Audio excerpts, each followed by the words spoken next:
Buntag sa tanan. Dala pud mi nagsugod na pud mi og trabaho na pud aning kabuntagon nga pertilapoka nga amo ang area. Wala kauman-human ang trabaho kay kada hapon maulan, kada udto maulan. Pero yung lisura sa panahon karon. Awa kalisod ako mga kauban, may buntag. Like and share lang sa akong video. Perting lisura sa panahon o sig ulan lugay kay mahuman ang trabaho.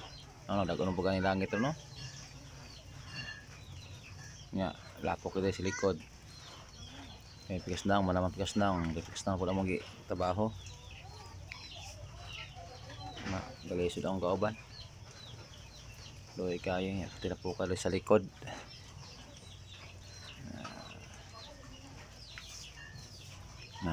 Bila lang hinahinay ang telisura.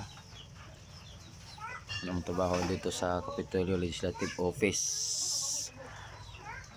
Pati pagkalisura sa panahon. Buntag katabaho. Hindi ka odto alas 11 maulan. Wala nga. Ginagmay-gagmay rang agi na mo. Telisura sa panahon. Tilapuka. Napok ang area. Dalan o yanan na mo. Mga padre. Pati sa likod ng area. Ari tipita na pagi dalang lapo kayo. Nantay kapayas sa tao. Alam mo sa gurag manok di kuas kapayas.